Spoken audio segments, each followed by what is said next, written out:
विद्यार्थी मित्रांनो नमस्कार. मी प्राध्यापक प्रवीण बोंद्रे आणि आज स्पर्धा परीक्षांच्या विद्यार्थ्यांसाठी मी अपूर्णांक हा चॅप्टर घेऊन येत आहे आणि या चॅप्टर मधील मी तुम्हाला अपूर्णांक हा चढत्या क्रमाने कसे लिहायचे आणि अपूर्णांक उतरत्या क्रमाने कसे लिहायचे हा महत्त्वाचा जो पार्ट आहे आजच्या या व्हिडिओज मधून मी तुम्हाला शिकवणार आहे. तर चला तर विद्यार्थी मित्रांनो आपण शिकूया अपूर्णांक चढत्या क्रमाने कसे लिहायचे. गणित पाहणार आहे. कोणतं पाहणार आहे आपण? तर इथे 4/5 हा पहिला अपूर्णांक आहे, दुसरा आहे 7/8, तिसरा आहे 1/2 आणि त्याच्यानंतर आहे 3/8.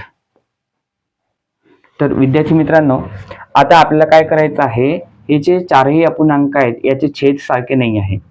तर सगळ्यात अगोदर आपल्याला काय करायचं आहे की या चारही संख्यांचा जे छेदाच्या ठिकाणी संख्या आहे त्यांचा लसावी काढून आपल्याला त्याचे छेद सारखे करायचे आहेत. मग आता आपण कसं करणार आहे? सगळ्यात अगोदर इथे हे जे 5 आहेत, 8 आहे, छेदाच्या ठिकाणी हा 2 आहे आणि हा 8 आहे.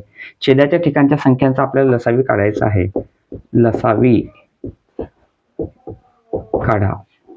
यांचा सगळ्यात अगोदर आपल्याला लसावी काढावा लागेल. आपण आधी लसावी काढून घेऊ विद्यार्थी मित्रांनो. आता तुम्हाला सांगतोय की लसावी तर आपण काढणारच आहे.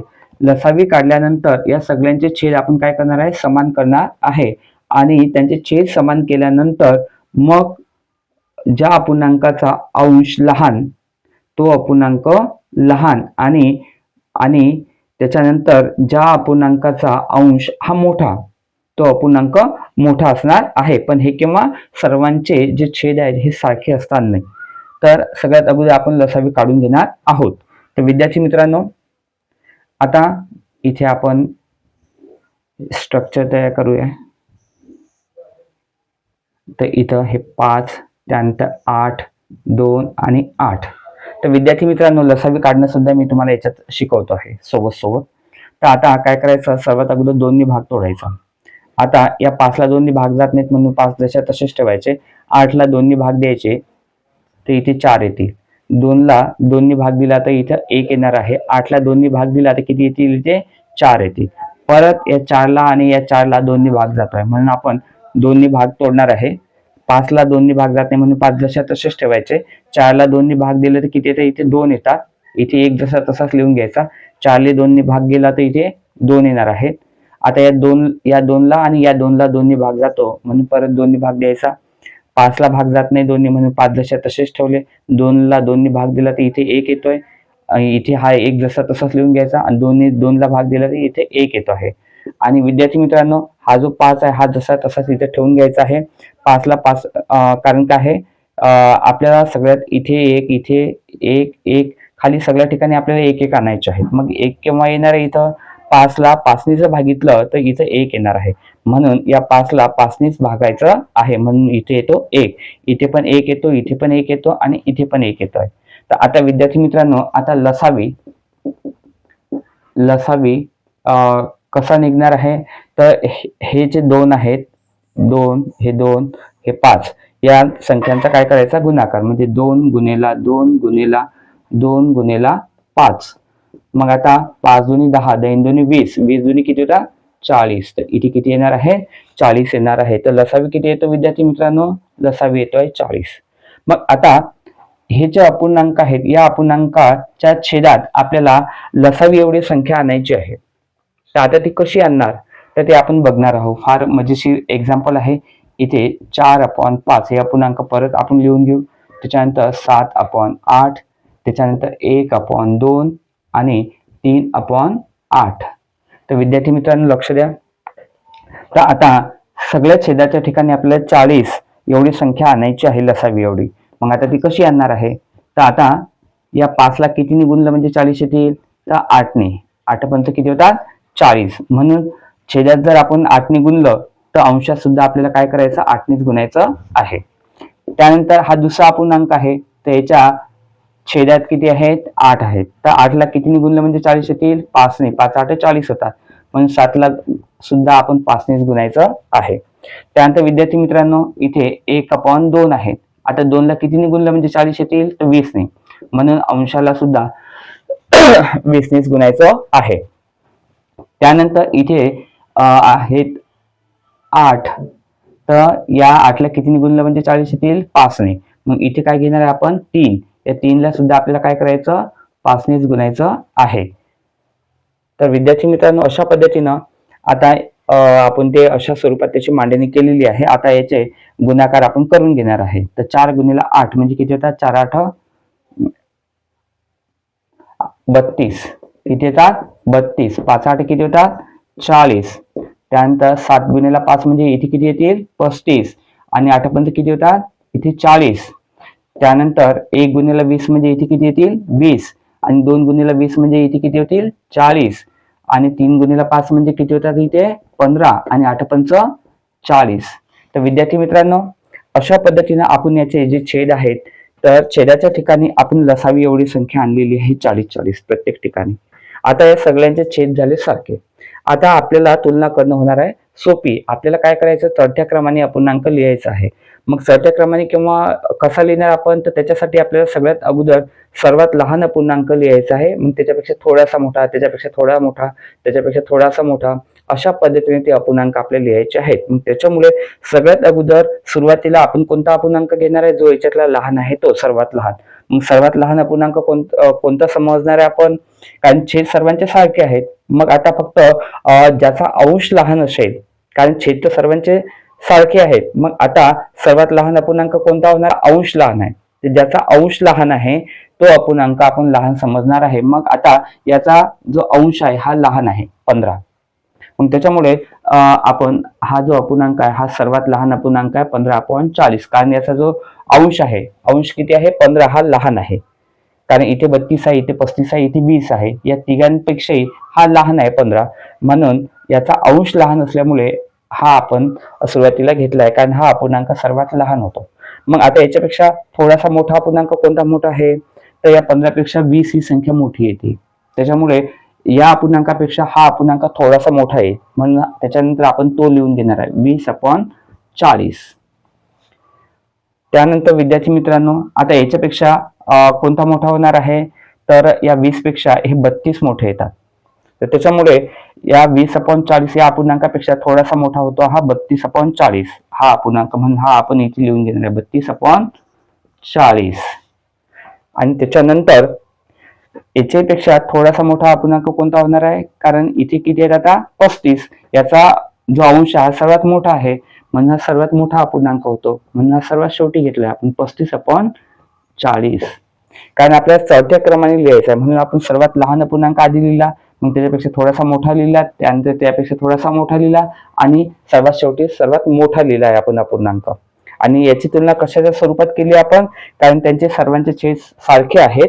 फक्त मग आता या अपूर्णांकांमध्ये ज्याचा अंश लहान तो सर्वात लहान अपूर्णांक, आणि ज्याचा अंश सर्वात मोठा तो सर्वात मोठा अपूर्णांक. म्हणजे अंशाच्या अंशाला आपण आधारित याची कंपॅरिझन केलेली आहे. लहान मोठे पण आपण कशावरून ठरवलेलं आहे?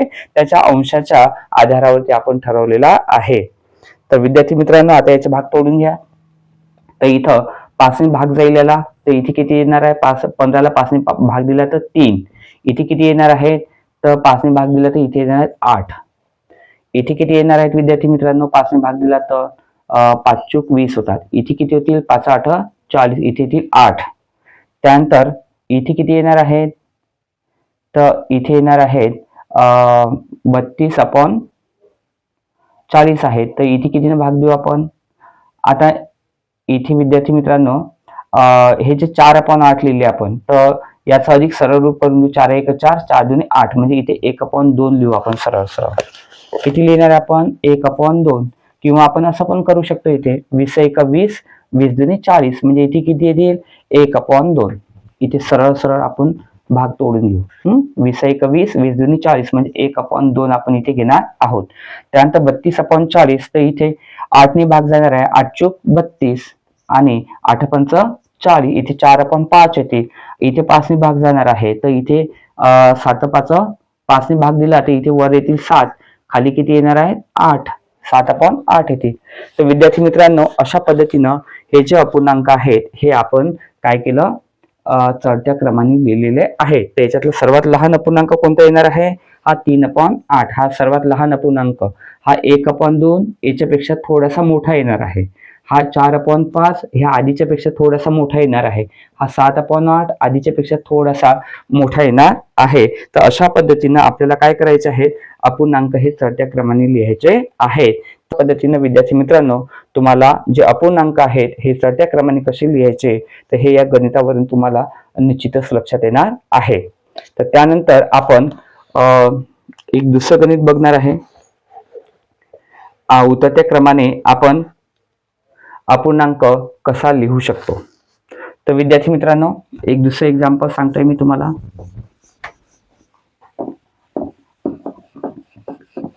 हे निश्चितच तुमच्या लक्षात आलं असेल आता.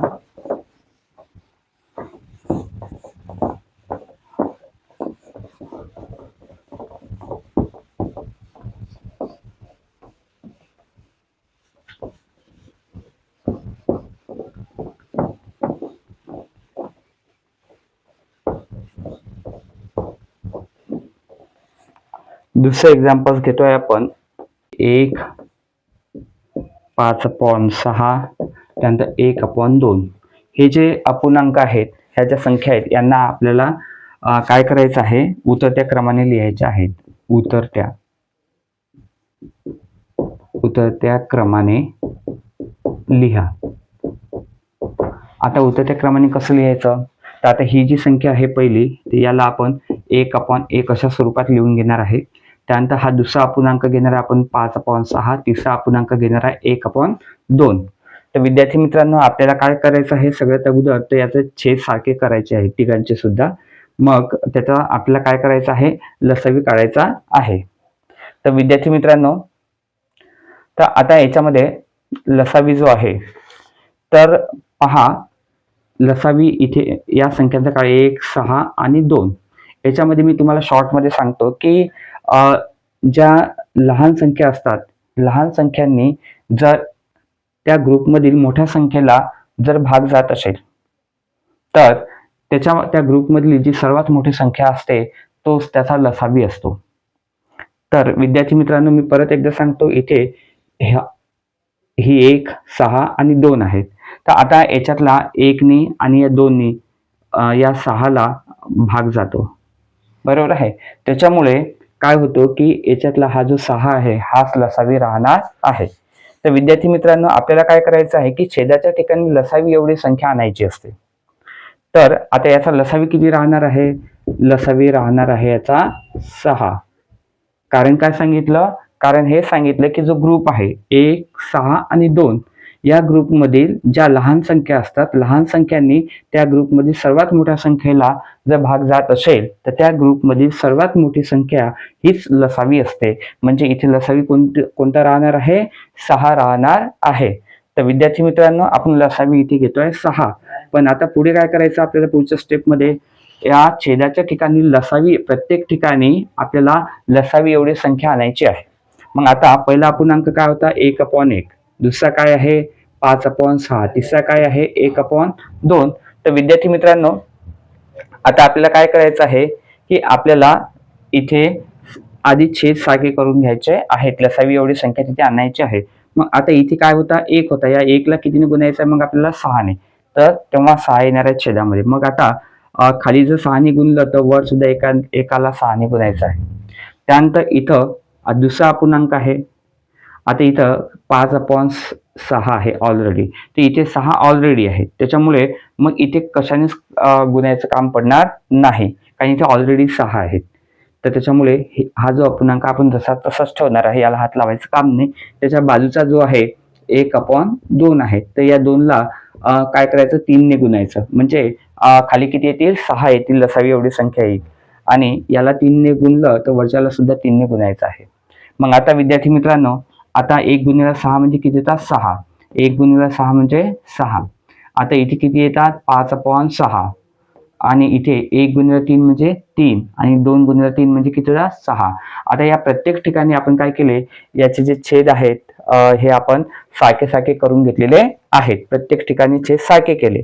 आता आपल्याला काय करायचं आहे की उतरत्या क्रमाने लिहायचं आहे. मग उतरत्या क्रमाने याचा अर्थ काय की सगळ्यात अगोदर तुम्हाला मोठा अपूर्णांक घ्यावा लागणार आहे.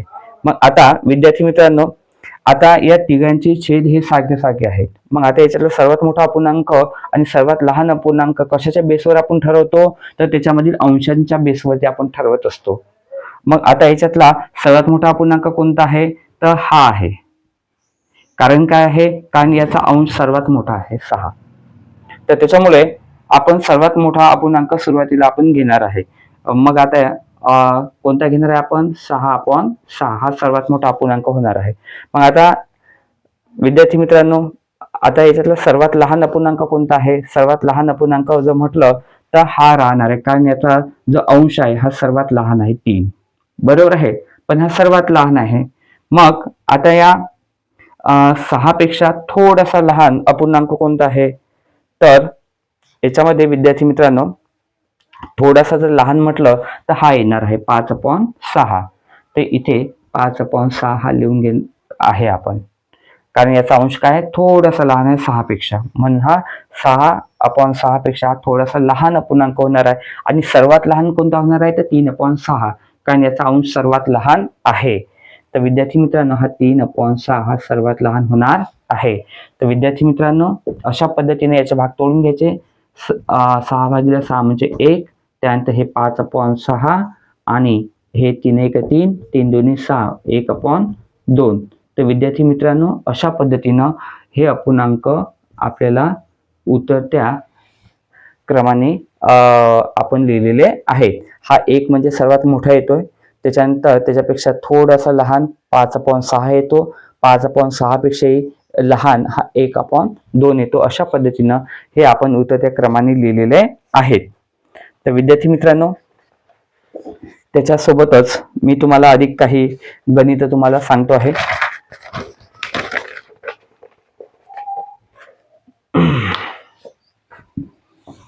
हे तुमच्या लक्षात आलं असेल विद्यार्थी मित्रांनो. पहा आपण पुढचं गणित घेतो आहे. पुढीलपैकी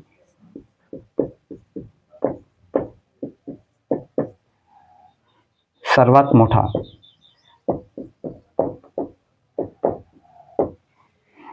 अपूर्णांक कोणता.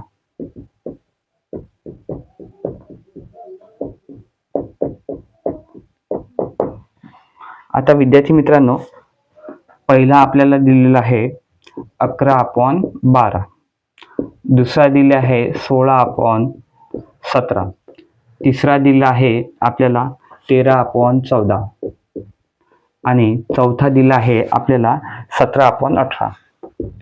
17/18. तर विद्यार्थी मित्रांनो आता काय करायचं, इथं पहा याच्यामध्ये तुम्ही लक्षपूर्वक त्याच्याकडे पहा. तर इथं 11 आहेत, तर इथं 1ने याचा छेद मोठा आहे, इथे किती झाले 12. इथे 16 आहे, तर इथे किती आले 17, इथे पण छेद 1ने मोठा आहे. इथे 13 आहे, तर इथे 14 आहे, इथे पण छेद हा 1ने मोठा आहे. इथे 17 आहे, तर इथे 18 आहे, इथे पण छेद हा 1ने काय आहे मोठा आहे. तर विद्यार्थी मित्रांनो तर अशा वेळेला काय करायचं आहे की आता याच्यातला सर्वात मोठा आपल्याला अपूर्णांक शोधायचा आहे. मग आता सर्वात मोठा अपूर्णांक शोधत असताना कोणत्या कंडिशन मध्ये, तर अंशापेक्षा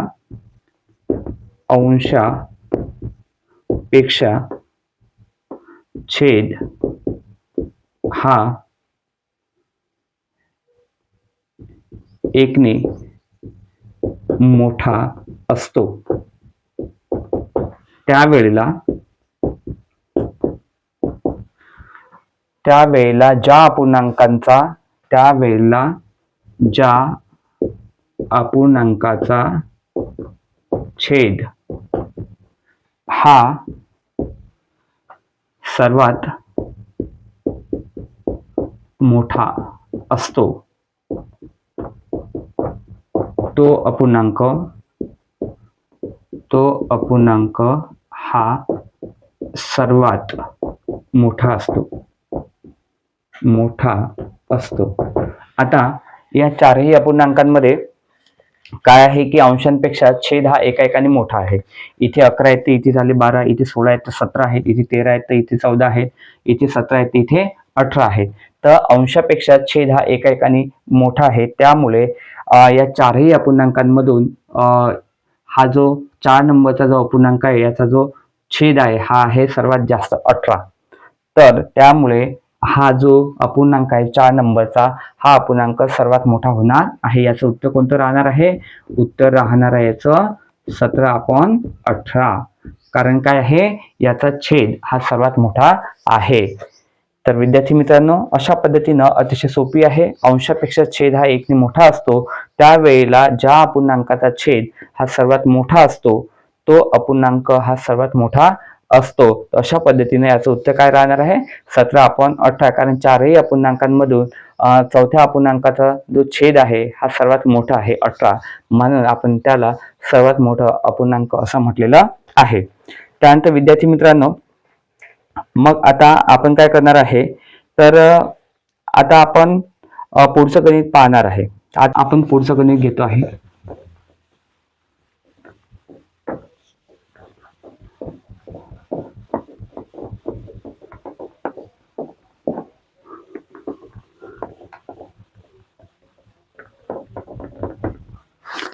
विद्यार्थी मित्रांनो, पुढचं गणित आहे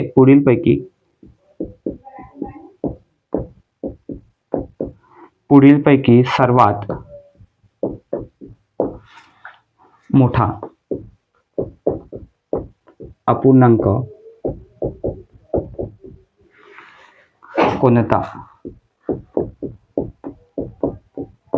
आता काय करायचं विद्यार्थी मित्रांनो, तुम्हाला सांगतोय की पहिला अपूर्णांक आपण घेणार आहे 13/3, दुसरा आहे 17/4, हा 2 नंबरचा. त्यानंतर हा 3 नंबरचा अपूर्णांक आहे 21/5.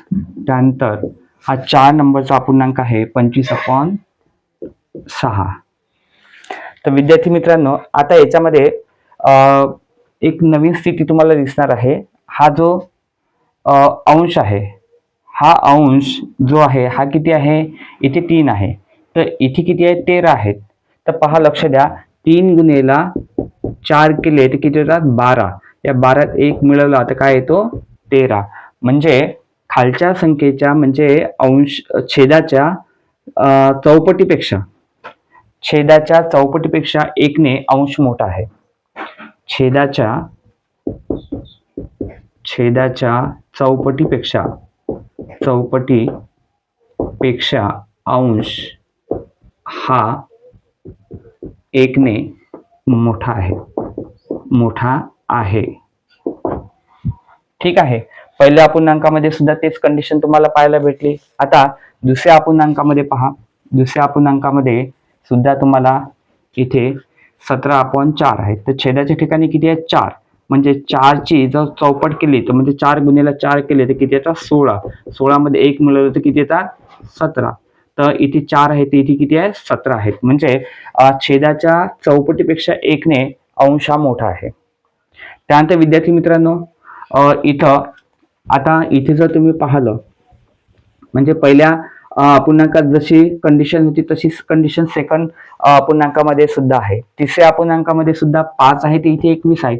म्हणजे 5 ची चौपट किती होते? 5 गुणिले 4 केले तर 20. त्याच्यामध्ये 1 मिळवला तर किती येतात? 21. म्हणजे इथे सुद्धा तीच कंडिशन आहे, म्हणजे 5च्या चौपट आणि त्याच्यामध्ये परत 1. तर इथे आला 21/5. इथे पण पहिल्या दुसऱ्या अपूर्णांकासारखीच कंडिशन आहे. त्यानंतर जो शेवटचा अपूर्णांक आहे त्याच्यामध्ये पहा, त्याच्यामध्ये तुम्हाला दिसणार आहे की इथे 6 आहेत. तर 6 गुणिला जर 4 केले तर किती येतात? 24. 24 मध्ये 1 मिळवला तर किती येतात? 25. विद्यार्थी मित्रांनो, इथे सुद्धा 6 ची चौपट केली आणि त्याच्यामध्ये 1 मिळवला तर इथे 25 आले. म्हणजे या चारही अपूर्णांकांमध्ये विद्यार्थी मित्रांनो इथे लक्ष द्या, हे जे चारही अपूर्णांक आहेत तर याच्यामध्ये काय आहे? या चारही अपूर्णांकांमध्ये छेदाच्या चौपटीपेक्षा एकने अंश हा मोठा आहे. छेदाच्या चौपटीपेक्षा अंश हा एकने मोठा आहे. तर विद्यार्थी मित्रांनो, मग आता अशा कंडिशनमध्ये आपल्याला काय करायचं आहे? आपल्याला अशा कंडिशनमध्ये सर्वात मोठा अपूर्णांक कोणता हे शोधायचं आहे. मग आता कसं शोधणार आपण? तर अशा कंडिशन मध्ये तुम्हाला सांगतो की काय करायचं की या अपूर्णांकांपैकी या चारही अपूर्णांकांपैकी ज्याचा अंश हा सर्वात लहान असतो. कोणत्या कंडिशन मध्ये? छेदाच्या चौपटीपेक्षा एकने अंश जेव्हा जेव्हा मोठा असेल त्या कंडिशन मध्ये मग जे अपूर्णांक आपल्याला दिलेले असतात त्या अपूर्णांकांपैकी जर एखाद्या अपूर्णांकाचा अंश हा अतिशय लहान असेल तर तो अपूर्णांक हा सर्वात मोठा असतो. तर इथं उत्तर काय होणार आहे? तर उत्तर होणार आहे पहिला अपूर्णांक. कुठला होणार आहे? पहिला अपूर्णांक हा सर्वात मोठा असणार आहे, कारण या चारही अपूर्णांकांपैकी या अपूर्णांकाचा जो अंश आहे हा किती आहे? 13. म्हणजे सर्वात लहान अंश आहे या चारैपैकी. इथे 17 आहे, इथे 21 आहे, इथे 25 आहे. तर या तिन्ही अंशापेक्षा हा अंश काय आहे? लहान आहे पहिल्या अपूर्णांकांमधला. त्याच्यामुळे सर्वात मोठा अपूर्णांक कोणता होणार आहे? तर हा 1 नंबरचा अपूर्णांक होणार आहे. तर विद्यार्थी मित्रांनो, मी तुम्हाला इथे सांगतो आहे. आता इथे म्हणजे छेदाच्या चौपटीपेक्षा अंश हा 1 ने मोठा आहे इथे. त्यामुळे काय होणार आहे? त्यामुळे ज्या अपूर्णांकाचा अंश सर्वात लहान असतो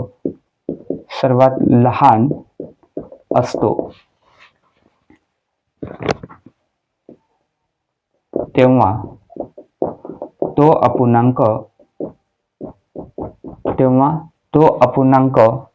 सर्वात